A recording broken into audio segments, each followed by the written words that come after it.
Bueno, hermano, vamos a darle inicio a esta sesión 6. Seguimos con la lectura del capítulo 6 del retorno de Enoc. A esta lectura le deben quedar, la idea del seminario son 10 encuentros y que quede así establecido para futuro, donde, bueno, los mejores o alguno de los que está aquí dará la temporada 2 de este seminario. Así que, bueno, están preparados. Y luego de esto vamos a comenzar con el estudio, la lectura del libro del aprendiz, el cuaderno del aprendiz de Valiamente, que es el cierre, digamos, de todo este ciclo, revisando las ideas de Fermín Valiamente y René Guénon. Ok, quedamos al final de la sesión anterior, donde querido hermano Fermín Valiamente nos viene hablando de qué es el arte real, cómo funciona, cuáles son las cualidades que debemos tener para lograr esta idea del arte, de la construcción, que no tiene otra finalidad de que nos acostumbremos realmente a pensar en ideas de trascendencia, que está Dios moviéndose oculto detrás de toda su manifestación, y que eso nos va a llevar a un nuevo nivel de conocimiento, que es lo que se llama la gnosis. Entonces, continúa Vale acá y dice: la masonería, como el hermetismo, es simbolista y descriptiva.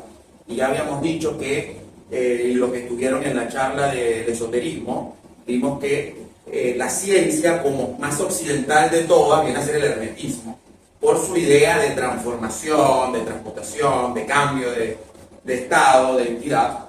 Y las otras ciencias, como la Kabbalah o la astrología, la magia, también beben de ella. Por ello, la gnosis masónica está basada en la tradición de ciertos símbolos que derivan de una tradición milenaria que enseña, mediante alegorías, mitos y símbolos, ya que las posibilidades inmutables contenidas en ellos están por encima del entendimiento y no pueden aprenderse a través de la razón y la palabra. Aquí está diciendo, Vale, un concepto que también viene como de la Kabbalah, de que existen entidades como lo que se conocen como las Sefirot, y acá los símbolos, que ellas lo que son a fin de cuentas es un paquete donde se oculta el creador. Es decir, ellas son divinidad pura, bajo una vestidura que nos permite a nosotros poderlas entender. Lo que yo puedo entender hoy del amor de Dios, bueno, es una cualidad inmutable que está dentro de un símbolo que puede cambiar de muchas cosas, de muchas formas, pero la idea que está dentro de un símbolo no cambia. Por eso que él dice acá, los símbolos, dentro de los símbolos hay posibilidades inmutables. Es decir, esas posibilidades inmutables son cosas, vamos a llamarlo así, que pueden pasar a actos, que yo puedo hacer la realidad y que ellas no cambian. Es decir, como que ya fueron puestas dentro de la manifestación y dentro de nosotros mismos por el Creador, para que cada uno de nosotros las vaya descubriendo, pero ellas no van a cambiar. Los grandes misterios de la creación no cambian. Lo que nosotros tenemos que buscar en algún momento es hacerlas realidad, sacarlas del ocultamiento donde están y hacerlas realidad. Y eso, a fin de cuentas, es lo que busca el simbolismo. Motivarnos, inducirnos hacia esas cosas inmutables, ir quitando las vestiduras del símbolo y llegar a lo que está oculto tras todo eso. El símbolo es todo lo que en el plano del alma y del cuerpo refleja los arquetipos espirituales. En esta manifestación, la imaginación tiene ciertas ventajas respecto al pensamiento abstracto. Es más difícil, no tan abstracta como y al condensarse en imágenes sencillas, se apoya en la relación inversa que existe entre los campos espiritual y corporal, de acuerdo con la ley hermética de cómo es arriba es abajo. Creo que todas las charlas que dimos sobre el esoterismo tienen que ver con esto. Hay dos realidades, lo hemos repetido muchas veces en este seminario, y entre esas dos realidades hay un puente, pero nosotros tenemos una herramienta muy poderosa que es la imaginación. La imaginación entra en nosotros y nos permite darle al alma forma, imágenes, para que ella se acostumbre a lo que ya ella conoció en un momento, que son los arquetipos espirituales. Entonces, a través de la meditación de una escuadra, nuestra imaginación va a empezar a generar como que la forma que está oculta en la escuadra y el alma la capta. Y a fin de cuentas nos echa el cuento. Nos dice cuál es esa posibilidad inmutable que está allí y ya nosotros la hacemos realidad. Entonces eso es lo que es el papel de la intuición. Cuando la intuición viene es porque logramos sacar la chispa y capté por un momento algo que no me había dado cuenta, pero por lo menos nos dio una primera letra del secreto. Cuando uno está echándole cabeza a un trabajo y después lo escucha o está en una tenida, sin duda que vive estos momentos de intuición. Yo creo que nos pasa a todos. De repente nos viene una idea, oye, sí, ¿verdad? Aunque ya habías leído un texto, te viene una idea que en ese momento, así no estés leyendo el texto, te viene, que no la habías captado en aquella posibilidad y ahora la tienes. Eso es lo que es el papel de la imaginación. Ciertas enseñanzas herméticas, cuidadosamente disimuladas bajo un precioso simbolismo, han pasado a integrar los rituales de algunas sociedades iniciáticas de nuestro tiempo, como la masonería. Tales enseñanzas, cuyas técnicas de realización no están confiadas a los profanos y apenas sugeridas mediante claves simbólicas a los iniciables, pueden conducir al aspirante apto y calificado a una verdadera transformación integral por el conocimiento de su realidad superior, su centro espiritual, y de los poderes que se ocultan bajo la naturaleza aparente. Entonces, realmente estamos dentro de un sistema donde hay un gran conocimiento que está oculto, pero necesitamos una manera para desencriptarlo. Eso es lo que Vale llama acá esas técnicas de realización. Las técnicas de realización parece que igual en los rituales de la masonería no se nos explican tan detalladas o tan de buenas a primeras, pero pareciera que la técnica de realización es siempre pensar en el símbolo bajo una conexión con el Ser Supremo. El Ser Supremo siempre tiene que ser para nosotros una ayuda de meditación que que le digamos a Él en una conversación y que Él nos permita conocer lo que Él nos quiere decir. Por eso que se vuelve más poderoso la masonería y su simbolismo cuando lo vemos de este nivel. Por eso que aquí lo llaman ese centro espiritual. El centro espiritual es, bueno, yo lo hablamos en los comienzos del seminario, es como esa entidad alrededor de la cual gira todo esto. Para el simbolismo masónico, tal vez el centro espiritual de todos nosotros, lo que llamamos el gran arquitecto del universo. Por eso que siempre la gloria del gran arquitecto del universo, y siempre tenemos la idea, o hay que tener la idea del gran arquitecto del universo, porque pareciera que necesitamos una ayuda o acostumbrarnos a pensar en lo trascendental a partir de una ayuda de menor nivel, la idea del gran arquitecto del universo. Entonces, mientras yo pienso en el gran arquitecto del universo, voy creando como que un cuerpo espiritual alrededor de mí que me permite captar cosas de orden superior. Eso incluso lo habló Freud en algunas de sus teorías, lo que se llamó el super yo. Nosotros creamos al super yo, es decir, una entidad a la cual yo le tengo respeto, porque sé como que siempre me está juzgando, siempre me está viendo y siempre está pendiente de lo que yo hago. Pero es algo creado por mí mismo. No es que existe esa entidad que es trascendente y todo lo demás, sino que tal vez sí existe. Es lo que Freud llamó el ello, pero no hablaba de eso. Pero nosotros pues, somos capaces de crearnos la idea del super yo. Y eso es más o menos lo que es la clave, que no lo explica mucho más, que uno tiene que siempre pensar en lo trascendente. Y creo que es lo que nos quiere decir la masonería, con esa frase que hemos repetido ya muchas veces, que debemos acostumbrar al espíritu a que se despliegue pensando, concibiendo ideas grandes de verdad, de virtud y de gloria. Es decir, siempre pensar en grande.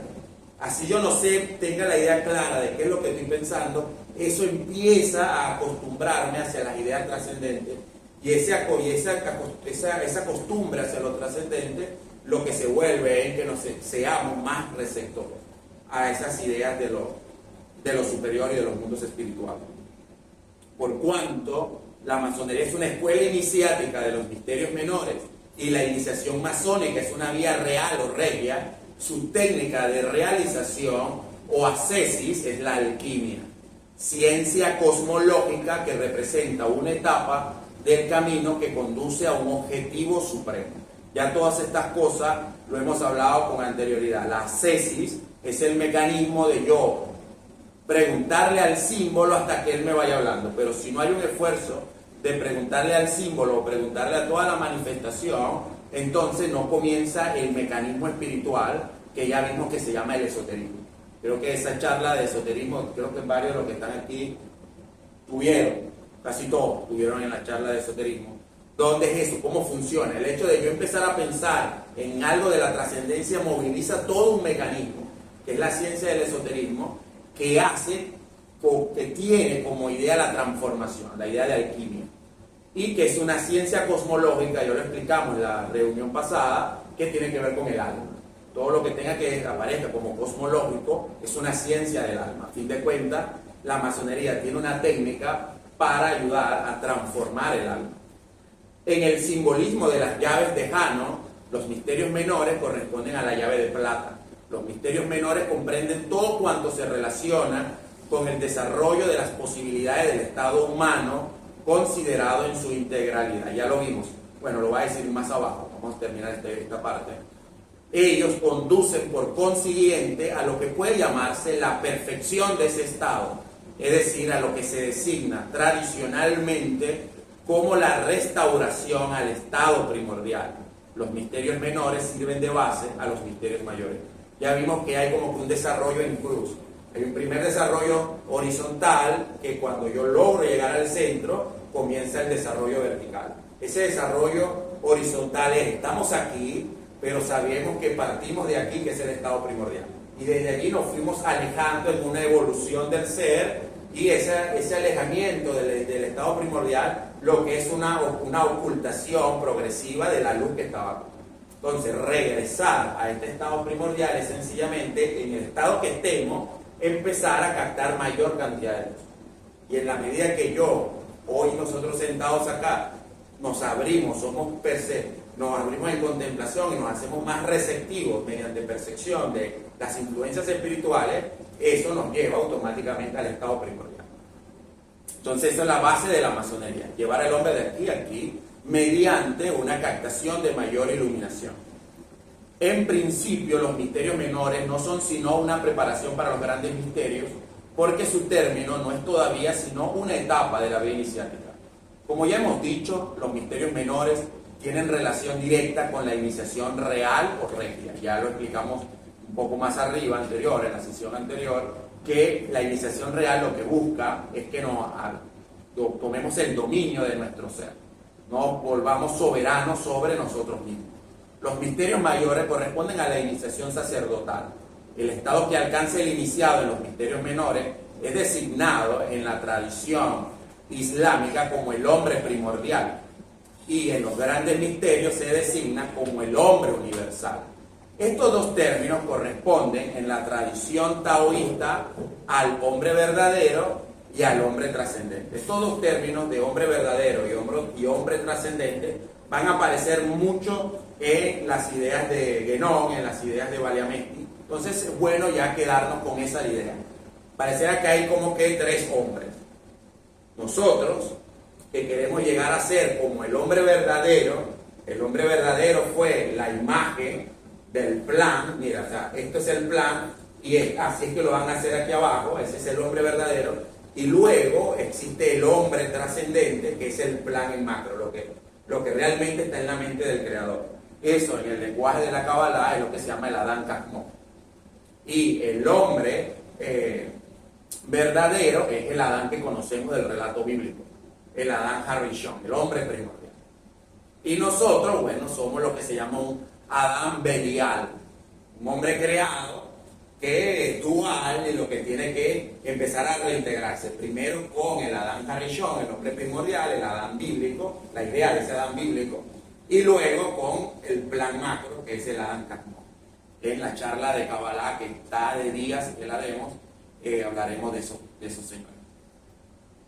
Toda tradición, para ser regular y completa, debe comportar a la vez, en su aspecto esotérico, las dos iniciaciones, es decir, los grandes misterios y los misterios menores, estando estos últimos subordinados a los primeros, como lo indica claramente los términos mismos que los designan.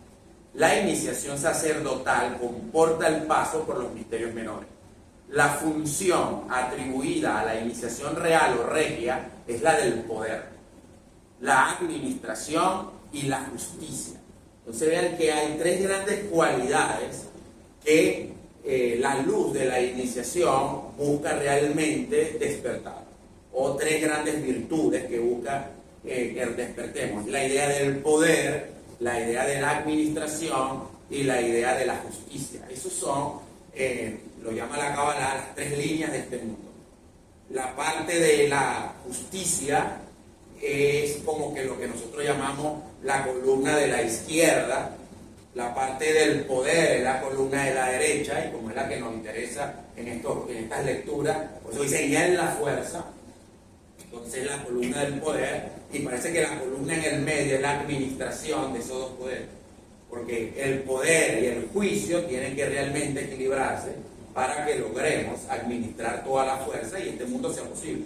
Hoy nosotros estamos aquí porque sabemos administrar eso y nos entendemos, a pesar de que hoy podamos tener ideas contrarias y de aquí para allá, papá, sabemos que es parte del aprendizaje y después la misma fraternidad de toda la vida no se ve recrebajada, porque sabemos administrar esas dos cosas. Entonces eso es lo que buscan los misterios menores, que realmente conozcamos, bueno, cuál es el poder directivo de este mundo. Las tres líneas, derecha, izquierda y centro.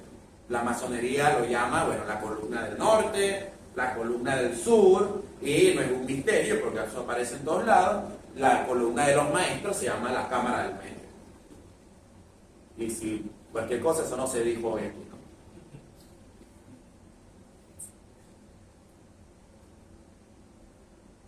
El poder y la función esencial de la iniciación sacerdotal es la enseñanza, la autoridad espiritual.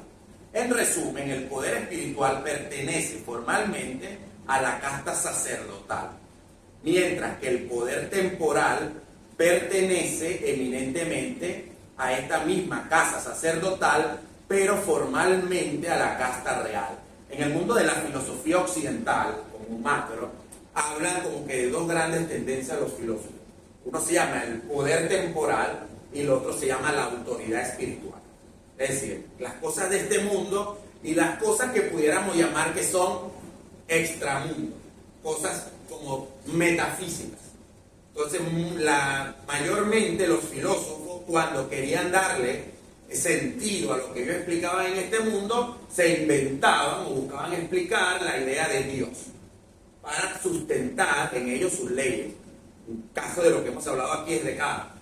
Descartes sencillamente él no creía en Dios, porque era mecanicista y todo lo demás, pero para darle sentido a sus funciones creó la idea de Dios como un creador, un relojero que armaba todo esto que está acá, pero que no dejaba a fin de cuentas ser mecanicista. Solo que, como pasa hoy, yo hoy invento el iPad y yo sé todo lo que está en el iPad y los usuarios del iPad ven en mí como, bueno, el Dios del iPad, porque es el que conoce todos los misterios que están ahí. Uno lo que hace uso de él. Entonces esas dos ideas de autoridad espiritual y poder temporal también nos sirven como de patrón cuando yo vaya a leer cosas del ritual de aprendiz. Leemos cosas del ritual de aprendiz y nos dice, bueno, esto parece que es para cosas del poder temporal de este mundo. Y estas sí parece que son cosas de la autoridad espiritual. Vean que la masonería habla mucho de, bueno, gran arquitecto del universo, causa primera, que existe por sí mismo. Ese es mover a los masones al nivel de la autoridad espiritual. Y a veces nos dice, bueno, hay cosas de este mundo, virtud, es el esfuerzo que domina las pasiones, nos toca a nosotros. Esas son cosas del poder temporal. Jano era el dios de la iniciación entre los latinos, dianos, que dio su nombre al mes de enero, Januario, por ser el primer mes que abre el año, corresponde igualmente a la puerta solsticial de invierno y fecha específica de la fiesta de Jano en Roma, que era celebrada por los Cogilegia Fabrorum en los solsticios. Ambas puertas solsticiales dan acceso a las dos mitades, ascendente y descendente, del ciclo zodiacal. Janus es también llamado el señor de las dos vías. Por ello, las llaves de Janus, una era de oro y la otra era de plata, respectivamente. La llave de los grandes misterios y la de los pequeños misterios o misterios menores. Esta es la verdadera razón por la cual el aspecto esotérico de la tradición cristiana se le considera juanita. De aquí la razón de ser de la masonería azul y sus logias de San Juan, ya que esta no es sino la continuación por filiación directa, cadena, de los antiguos colegios Fabronos. Aquí Vale ha hablado de estas ideas de Jano, creo que como aprendí, siempre hicimos un trabajo o escuchamos un trabajo de los solsticios. Parece que es un tema de aprendiz, pero parece que no, porque en ninguna parte del ritual está. Es un tema de la masonería, explicar los solsticios. Y la idea es que los solsticios nos dan, o le dan sentido a la idea de la logia de San Juan.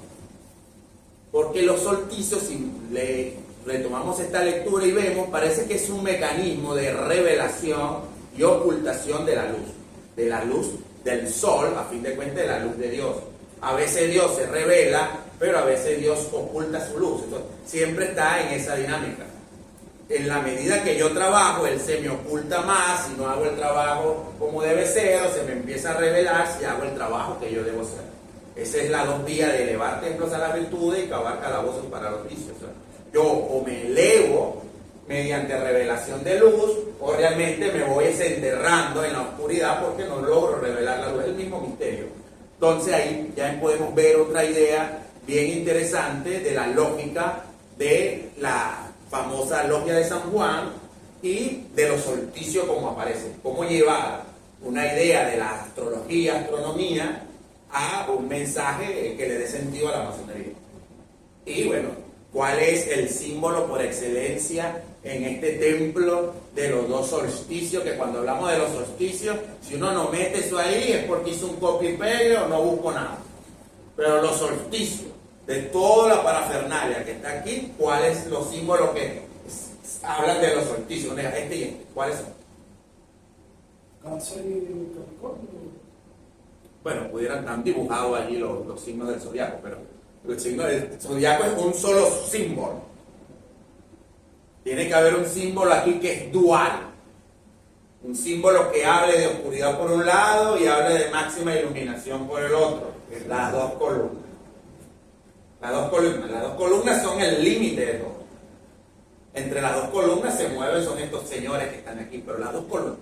Una es del norte, de la oscuridad, Cáncer, y otra es de la máxima iluminación, del sur, Capricornio, para nuestro hemisferio, como siempre lo hemos dicho.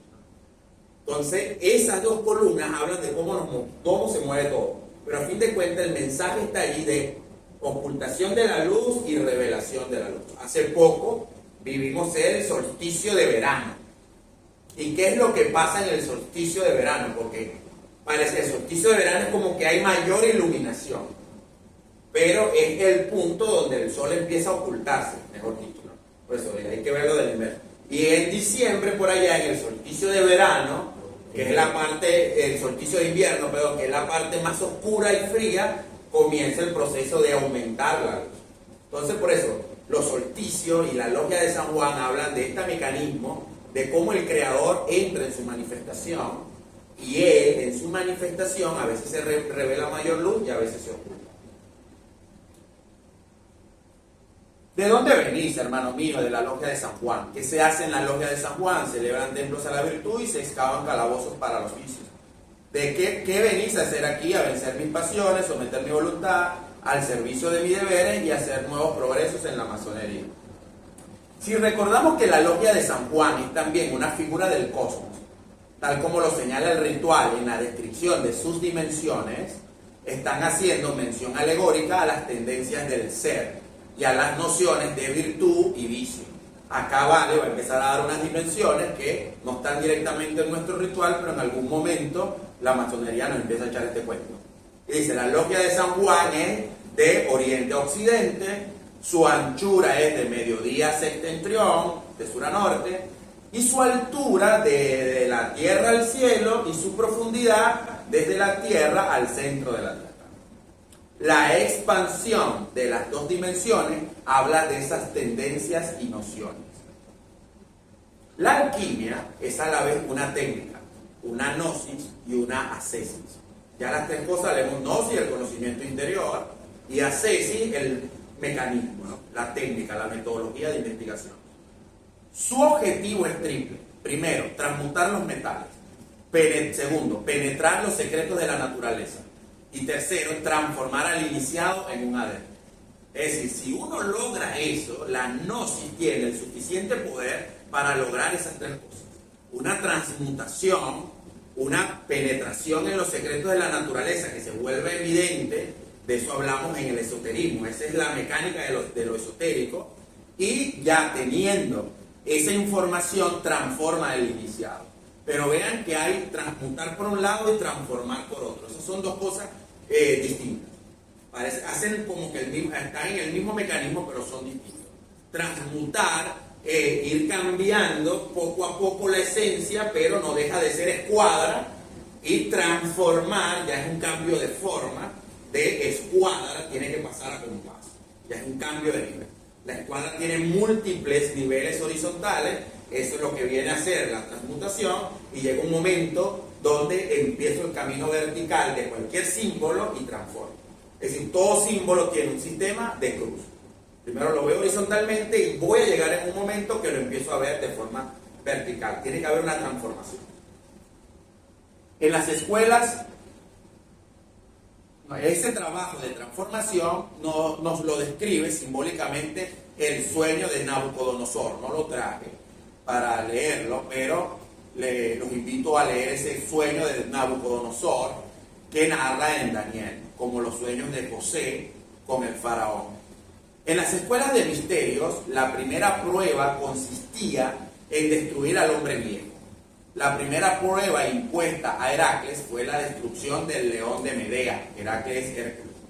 El león, como rey de las bestias, representa todas las fuerzas subhumanas. Recordemos también que el león rojo es el símbolo del azufre, purificado y sublimado por su mezcla con mercurio. Cortad el árbol y desmochad sus ramas, derribad su copa y derramad su fruto. Váyanse las bestias que están debajo de él y las aves de sus ramas, mas la cepa de sus raíces dejaréis en la tierra, y con ataduras de hierro y de metal entre las hierbas del campo. Ese fragmento que está ahí es del sueño de Nabucodonosor. Él tiene un sueño como que en algún momento la cosa se va a destruir, su imperio se va a destruir, y él llama a Daniel para que le diga, porque él vio que hay un árbol frondoso y la ley es que solamente cortes sus ramas, pero nunca vas a poder cortar las raíces. Eso es de mucha cabalá, porque las raíces están en los mundos espirituales. El concepto de la raíz es que eso no cambia. La información de las raíces a las ramas no cambia, es la misma información. Uno puede ir injertando cosas en la rama o cortarla, pero siempre va a llegar el mismo flujo de los mundos espirituales a este mundo que está acá. Por eso que él le dice, bueno, tarde o temprano tu imperio va a caer, porque por muy grande que tú seas, adornaron la rama, pero hay un mecanismo claro en este mundo, es que, bueno, el creador se quiere revelar. Recuerden que Nabucodonosor, ¿qué es lo que hizo? Si tiene un ABC, que es un tema que se vuelve como para nosotros a nivel simbólico, un símbolo muy importante.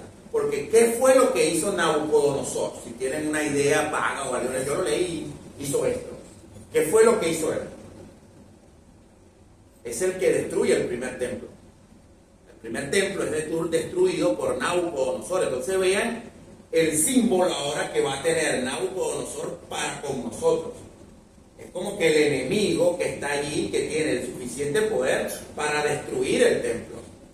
Esa es la misma dualidad del bien y el mal hecha en este mundo. El mal está hecho para que cumpla una función, pero en este mundo el mal anula el bien como el bien anula el mal. Solo que en el bien viene directamente de las raíces.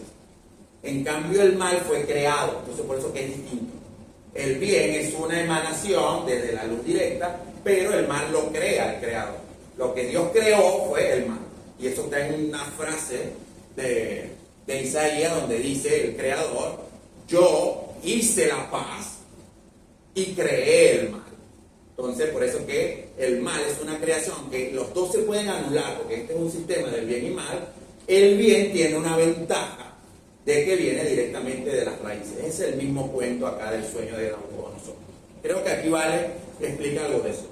El hombre es algo que debe ser superado por nosotros. La iniciación nos da la clave de esa ascensión, pero se requiere de un gran esfuerzo. pues nada se logra pasivamente.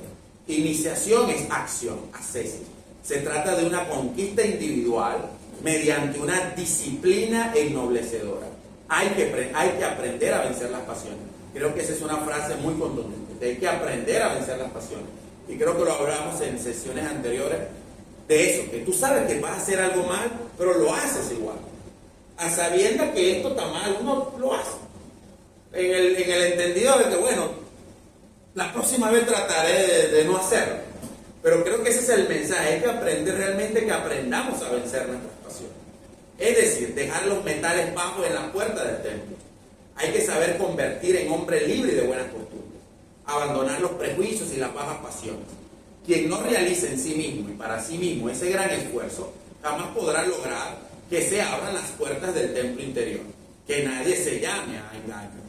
La ascesis es esencialmente una sincera y cordial renuncia a la vida instintiva y egoísta del hombre inferior, para entregarse con ahínco y devoción a un ideal trascendente. Es un repudio y descarte de lo viejo, lo gastado e inútil, para asumir lo nuevo, lo mejor y lo más alto. La ascesis es una invalorable coadyuvante que aporta más luz al hombre que ha decidido escoger el camino de la luz, del conocimiento y de la sabiduría. En la llama de la ascesis se queman las escorias de la vida instintiva, inculta y primitiva del hombre, caótico e irreflexivo. Sin disciplina no hay orden, sin esfuerzo no hay perfección, sin muerte no hay vida. Creo que aquí, mira, como que él no está diciendo, mira, estás dispuesto a hacer esto, y esto, pero vean que siempre va a aparecer, él lo llama aquí, la devoción al ideal trascendente. Tal vez uno siempre ha creído en Dios antes de iniciarnos en la masonería. Como que, bueno, yo creo en Dios y eso quedó ahí, yo creo en Dios y soy un hombre bueno y virtuoso en muchas cosas. Pero cuando me inicio, es tal vez buscando un algo más. Ese algo más se puede adquirir, pero parece que es como que un condicionante del hecho de estar en la masonería. Tal vez mañana me dan una charla de que, mira, tú no tienes que comerte la luz de los semáforos. Pero como me la dieron aquí en la masonería, como que, mira, yo le doy mayor valor a algo que sé de toda la vida. Pero mira, o sea, es como que llover sobre mojado, pero como me lo están diciendo aquí, este egregor me condiciona a darle mayor valor y entender, oye, sí, verdad, ya no me voy a seguir comiendo la luz. Pero eso como que no hemos sumado nada de espiritualidad. Es sencillamente algo obvio de la vida profana que ahora le damos mayor valor. La idea de lo iniciático es una idea de cosas realmente de progreso espiritual. Lo decía yo en la charla de esoterismo y con eso comenzó este seminario. Si cada uno de nosotros siente que en la logia donde está se vive que hay un mecanismo de progreso espiritual, de que realmente la masonería me transmite una idea de perfeccionamiento espiritual. Yo creo, yo sí soy creyente, como de las ideas de Valiamesti, de que no en este sentido, de que si yo no estoy casado con una idea de lo trascendente, estas cosas como que no funcionan, va a quedar chulo.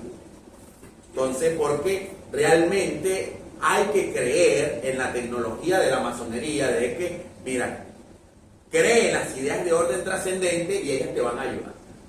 La influencia espiritual siempre está alrededor de nosotros, esperando que nosotros lancemos un llamado hacia arriba y ella haga bajar información hacia abajo.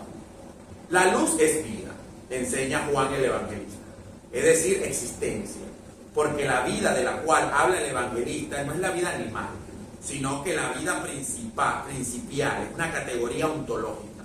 En latín, existere es persistir, mantenerse, permanecer, colocarse fuera de la vida pura y simple y de la vida animal pasivamente vivida.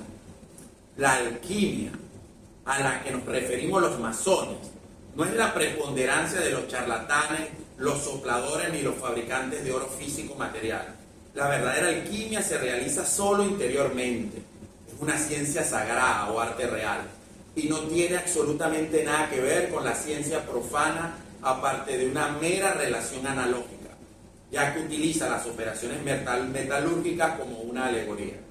La alquimia espiritual es un arte esotérico, Los verdaderos alquimistas se expresan invariablemente en metáforas, a través de imágenes, figuras y símbolos, para que solo puedan entenderlo los iniciados. Como decía Hebert, no se debe exponer este arte con palabras totalmente oscuras, pero tampoco hay que explicarlo con tanta claridad como para que todos puedan entenderlo.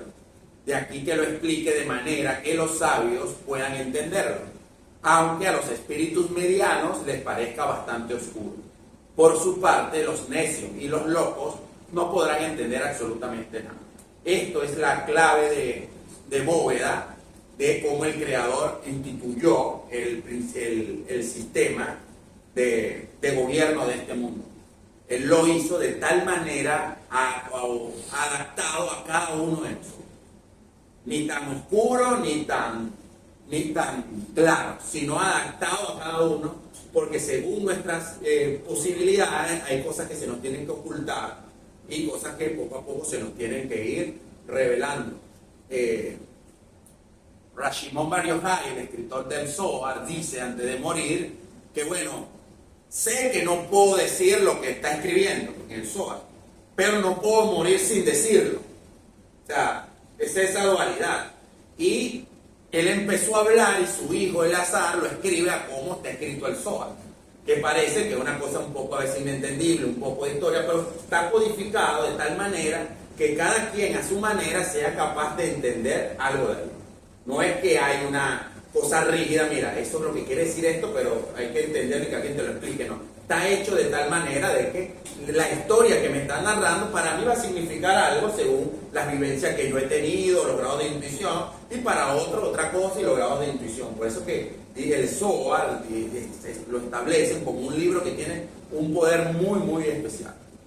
El concepto de alquimia como arte sagrado tiene su origen en un remotísimo pasado, en el antiguo Egipto. Era practicado por los sacerdotes como un arte secreto o esotérico reservado a los iniciados. La tradición alquímica, que desde Egipto se extendió por el cercano Oriente y por Occidente, reconoce como fundador a Hermes Trismegisto, el autor de todas las artes y las ciencias, en honor de quien también se le conoce como arte hermético. La palabra alquimia deriva de la voz árabe al-kimya, que a su vez proviene del egipcio kem, y designa la tierra negra, nombre con el que se conocía a Egipto.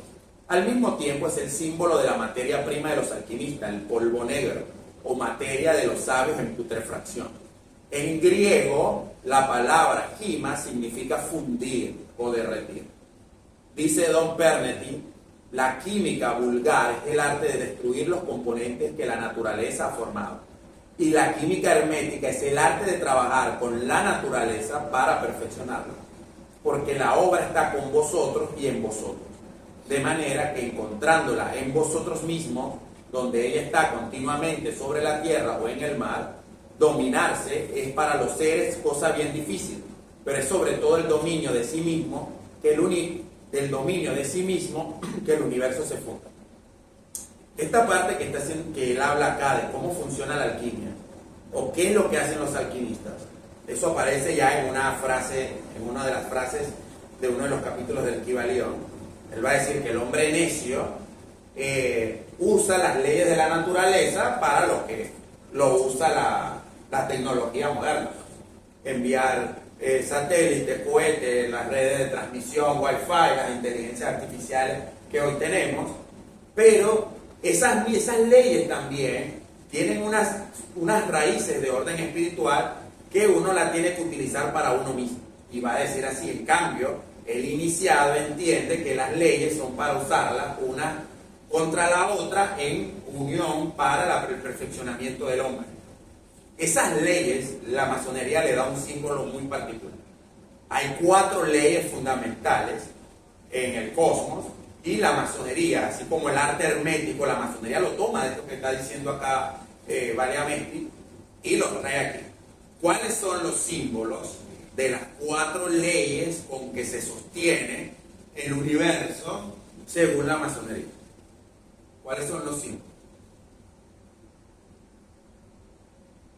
¿Se recuerdan cuando les envié el ritual de consagración del templo? Ahí se entraen esas 4 leyes. y se usan para los cambios posteriores. Y se dice ahí, sin ustedes, nada de lo que se haga en este templo, en nosotros mismos, va a tener sentido ni resultado. ¿Cómo es que se llamaban esas 4 leyes?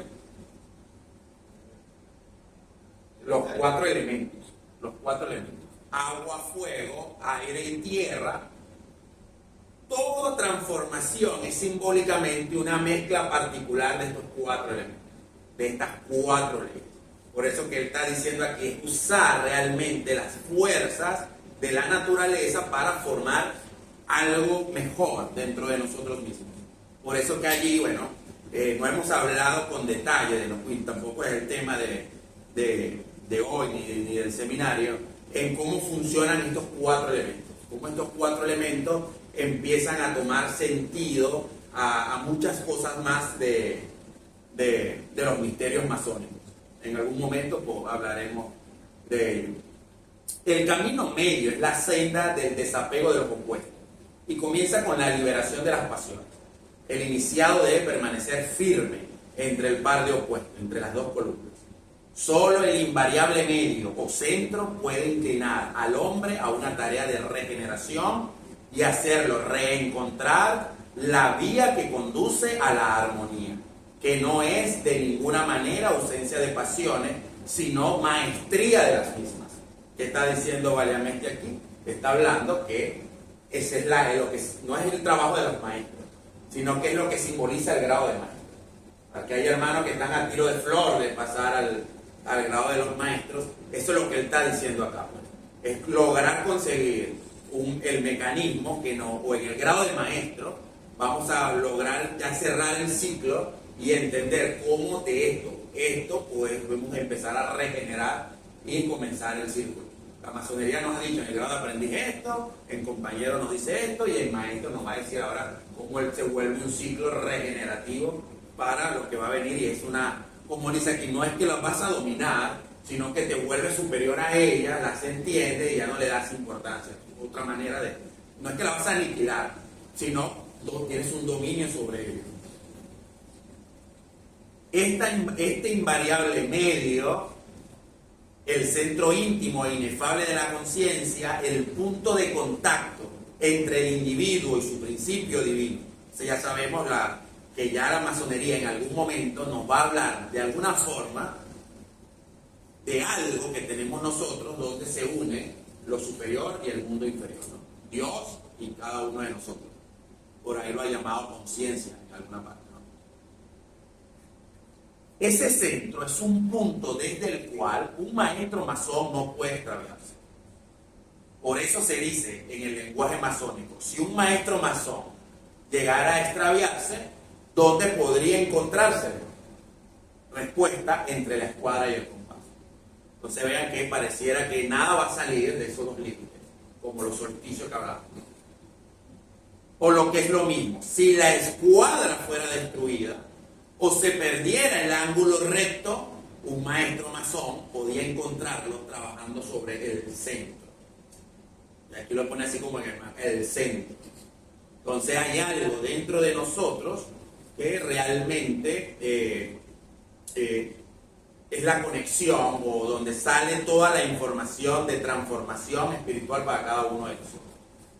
De esto depende la resurrección y regeneración de aquello que fue perdido.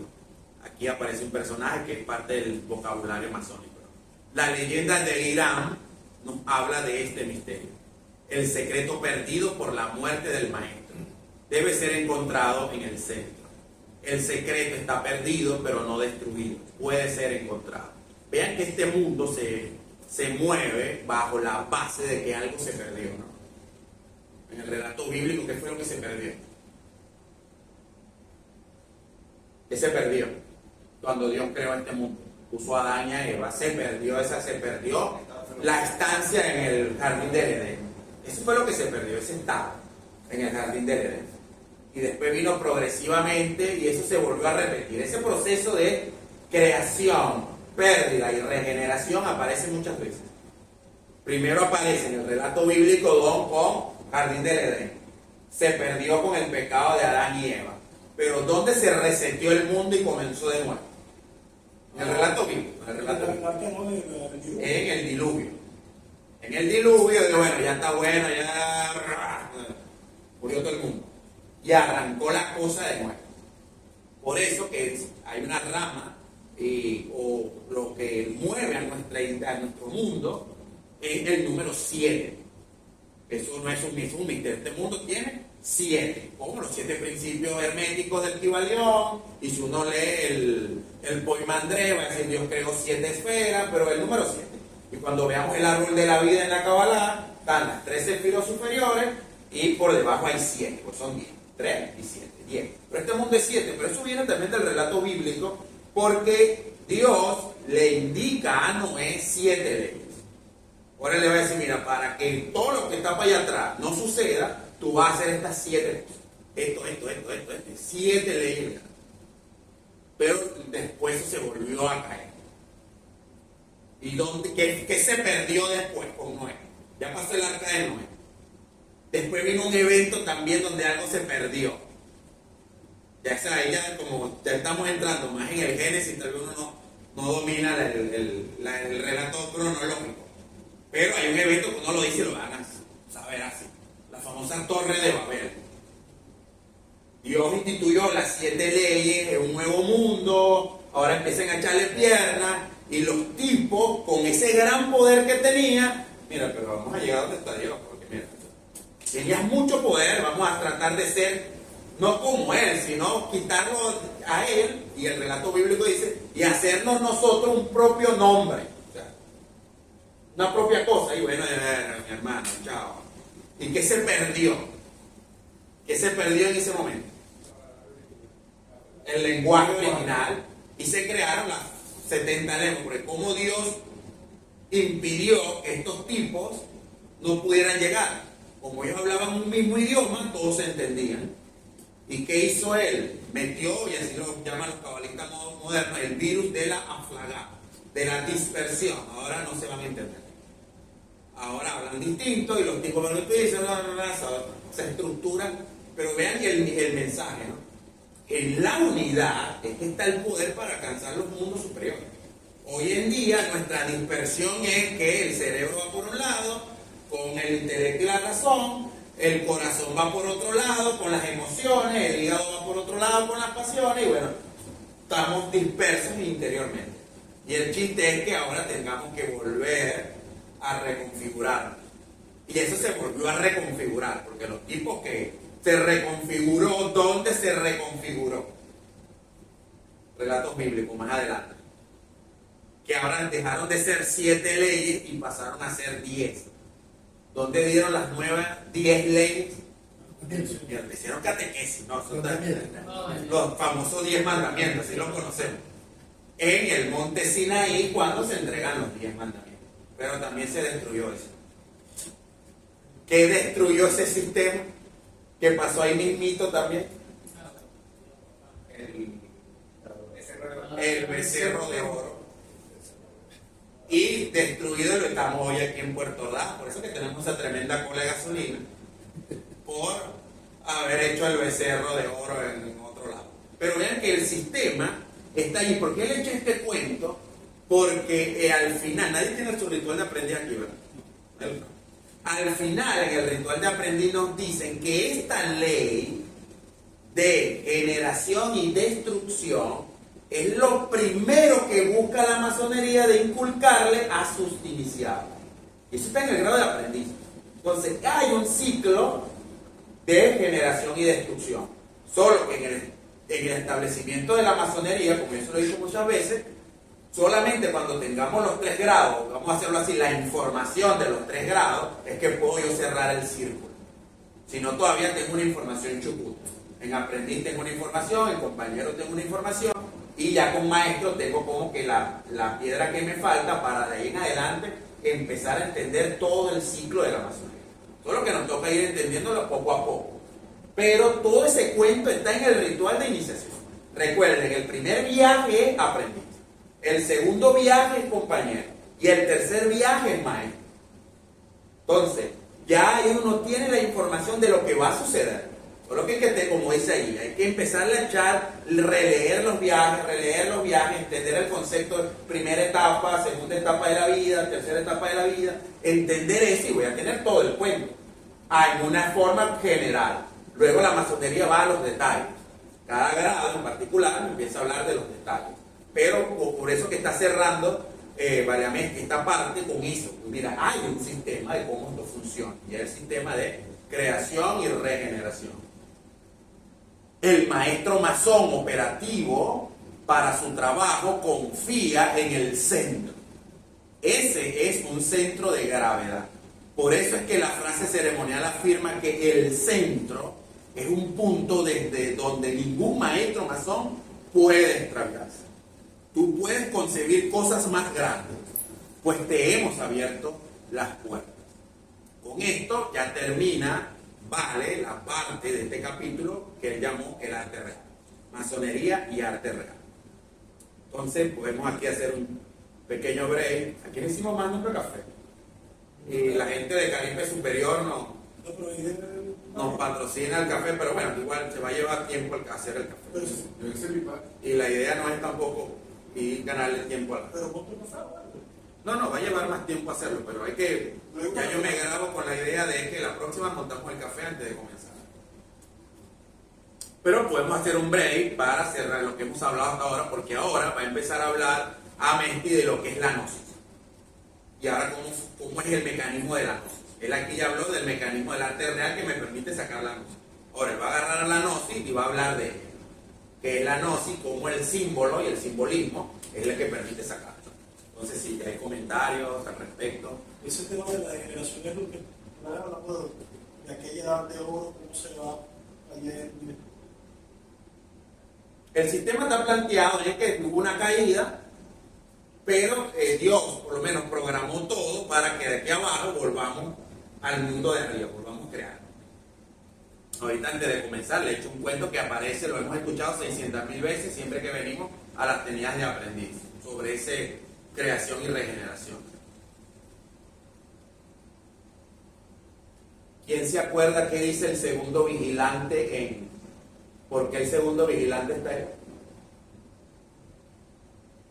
Al sur, venerable maestro. ¿Por qué, hermano mío? ¿Qué hace el segundo vigilante ahí? ¿O primero, cuál es la frase?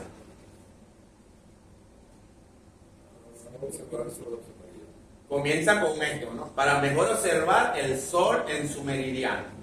¿Qué creen ustedes que es el sol? En esa frase. ¿Qué simboliza el hecho del sol?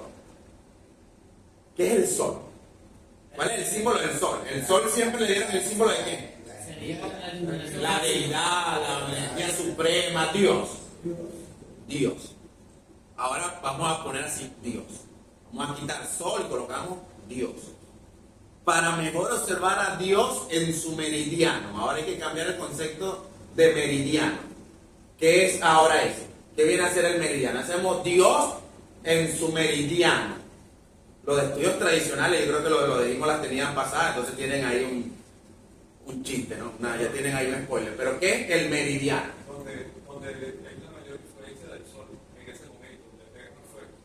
Porque donde aparece más suave la energía y donde se va es más suave. Y en ese momento es el momento crucial, más importante en la energía que está llegando en ese momento. Porque es un punto de mayor iluminación, mejor percepción de la energía divina. Dice que el movimiento del sol, visto desde la Tierra, es lo que se llaman los meridianos.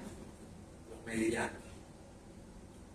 No es que hay no es que es un momento, un clima de la cosa, es que él se mueve en eso. Nosotros lo vemos moviendo en ese símbolo. Eso es como ver a Dios en su creación.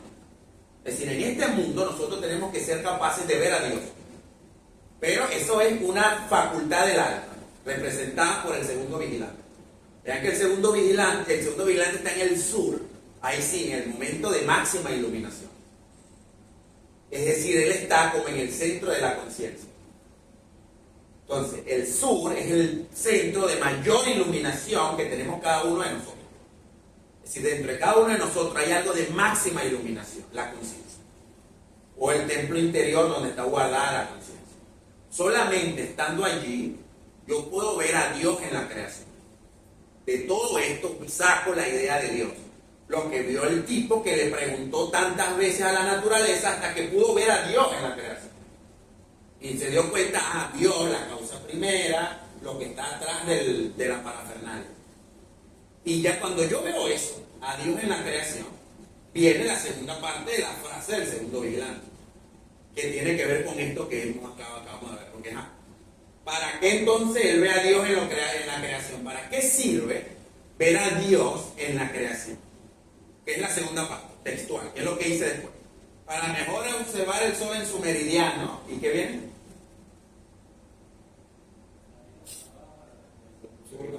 Conducir a los obreros del trabajo a la recreación.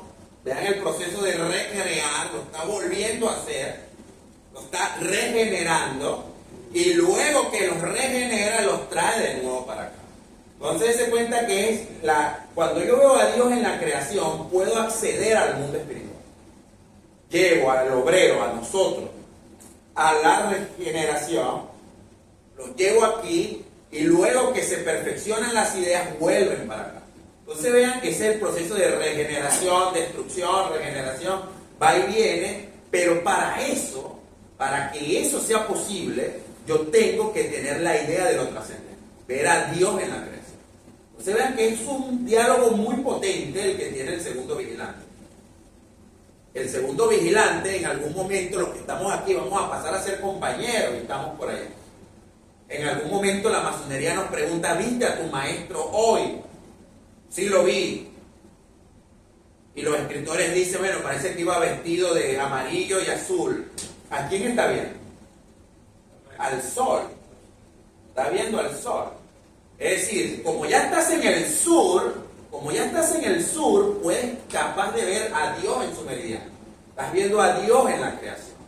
Y solamente viendo a Dios en la creación es que vas a agarrar a los tipos, nosotros mismos, y los puedo regenerar, recrear y los traigo de nuevo a los trabajos. Entonces vean que la cosa está aquí. Solo que ahí tenemos que esperar que el alma nos empiece a echar el chin. Pero eso nos da una idea muy potente de todo, ¿no? Y ese simbolismo que está allí se entiende mucho más en clave de astrología. Por eso que en algún momento vamos a tener que empezar, y es la idea, le estaba hablando a unos hermanos hace poco, la idea de motivar a hermanos, tal vez todos los que estamos aquí, a desarrollarnos en una rama. Tal vez, mira, yo quiero Kabbalah, a mí me gusta astrología, a mí me gusta tarot, y a mí me gusta hermetismo, que son las 4 ramas que estamos proponiendo. Bueno, entre todos empezamos. Nadie conoce, nadie somos expertos allí. Nos volveremos expertos en la medida que empecemos a hablar de esos temas. De esos temas de astrología traído el mensaje de acá, creo que fue en estudios tradicionales, este lunes, se habló de eso, del sol y la luna, y hablamos de los signos del zodiaco. Bueno, no hablamos de los signos del zodiaco, quedó pendiente. Bueno, lamentablemente coincidimos en días de trabajo con los hermanos de la respetable logia Dominico Faustino Sarmiento. Pues sería bueno esa tenida hablar, porque la conversación del sol y la luna estuvo muy interesante, y sin duda la del zodiaco va también así muy interesante, porque se habla muy pocas veces del zodiaco como que una introducción para motivarnos a después ir hacia allá. Ir, mira, o sea, desarrollarnos en líneas. Recuerden que el zodiaco son los mismos 4 elementos, las mismas 4 fuerzas fundacionales están en la idea del zodiaco, donde cada fuerza, cada entidad son 3 dentro de ellos, ¿no? Entonces hay un simbolismo muy potente ahí de entender todo el cuento en clave astrología, astronomía. Bueno, vamos a darle en comienzo a esta ya parte final, la tercera parte de este escrito, que se llama El lenguaje del corazón. Y dice, la iniciación nos abre una puerta. La puerta es el símbolo natural de paso o ingreso. Todos los que estamos aquí pasamos por ese ritual de paso. Franquear una puerta es cambiar de nivel, de medio, de centro, de vida. Es el símbolo de la inminencia de acceso a una realidad superior, al mismo tiempo que de la efusión de lo superior o celeste sobre la tierra. Eso es lo que ha hecho la iniciación. Estas dos líneas que coloca Valiamente aquí es la iniciación. Cuando estamos con los ojos vendados, sin duda, entre el susto, sabemos que es una ceremonia de iniciación. Cuando nos meten al templo agachado y todo lo demás, sin duda que ahí hay como que una experiencia de paso. O sea, por primera vez estás entrando al templo y te empiezan a hacer unas preguntas y te empiezas a escuchar cosas, pero hay una idea de paso. Y después viene una efusión de lo superior sobre la tierra. ¿Qué es la efusión? Cuando, pasado un proceso, viene la transmisión de la influencia espiritual. Entonces, entrar al templo está casado con la idea de transmitirte algo. Es como que esto es automático. Mira, si tú entras al templo y pasas por aquí, va a suceder esto. Como una línea de producción. Mira, entró este chico, te hace una cosa aquí, con los 4 elementos, listo. Información, mete el sello, pam, sale. Es una dinámica. Cuando uno empieza a ver así, también empieza a entender muchas otras cosas. Pero ya sabemos aquí, hay una entrada al templo y hay una transmisión, una efusión del mundo superior acá. Pero es una entrada al mundo superior, que nos va a parecer abstracto, pero tenemos que hablar del mundo superior. Y en algún momento entenderemos, bueno, qué será el mundo superior. Pero creo que la masonería nos dice eso: existe el mundo superior, el mundo del ser supremo. ¿Dónde está el ser supremo? El ser supremo está en los mundos superiores. Y hay una conexión entre el ser supremo y este mundo. El puente que se tira es la influencia espiritual.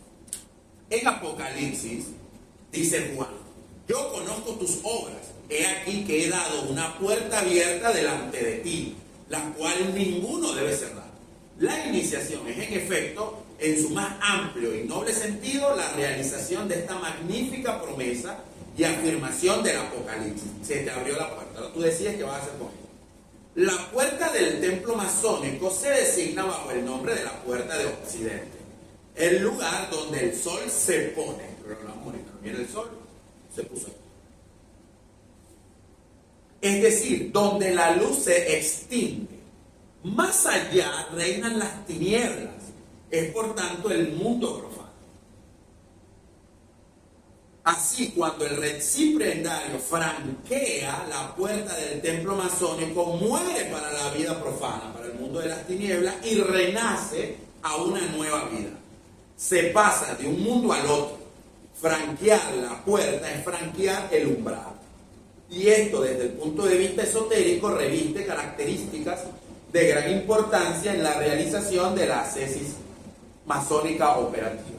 Ya con esto, Valiamente nos está diciendo, mira, ¿cómo es el esquema?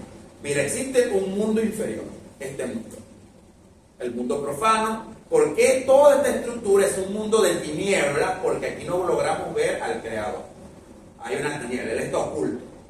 Entonces, dentro de ese ocultamiento hace que esto sea un mundo oscuro, porque Él es la luz.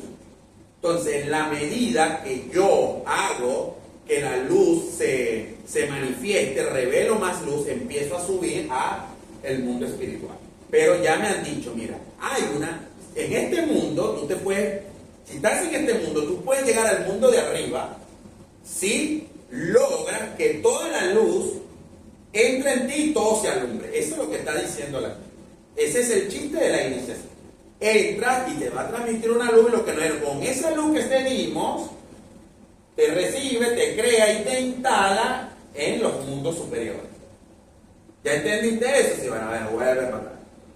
Y aquí, en la medida que nosotros hagamos manifestar más luz, que es intuición, es gnosis, es lo que va a decir aquí, esa luz es gnosis, bueno, vamos a llegar allá arriba. Pero ya nos está diciendo cómo es el esquema más o menos macro de la iniciación. Estás en este mundo y para llegar a este mundo necesitas brillar con la luz de este mundo. Si no, estamos en una oscuridad en este mundo. Porque este mundo es posible porque Dios se ocultó para hacer este mundo posible. Pero Él quiere que nosotros lo veamos. Pero para que lo veamos tenemos que irnos para allá arriba. Y la masonería, por eso que es una tecnología, yo la llamo así, es una tecnología porque la masonería te dice, mira, yo te puedo transmitir o tengo un mecanismo mediante el cual te podemos hacer transmitir una luz que te va a permitir llegar allá arriba. Y eso por eso que se vuelve una escuela muy particular. Y ese mecanismo, bueno, el rito, con el ritual, con la ceremonia, la liturgia, todo un esquema metafísico y espiritual que hace transmitir luz espiritual para que nos vayamos para allá arriba. No todas las instituciones tienen esa tecnología de hacer descender mundos espirituales, influencia de los mundos espirituales. Juan en Apocalipsis dice: después de estas cosas miré, y he aquí una puerta abierta en el cielo. Y la primera voz que oí era como de trompeta, que hablaba conmigo diciendo: sube acá, y yo te mostraré las cosas que han de ser después de estas. El diálogo del venerable maestro con el candidato, una vez introducido en el templo con los ojos vendados, induce a este último a reflexionar acerca del ver y el sentir. ¿Qué ves? ¿Qué sentís? Los ojos vendados aíslan a las influencias externas de la consideración ordinaria y puramente objetiva de las cosas.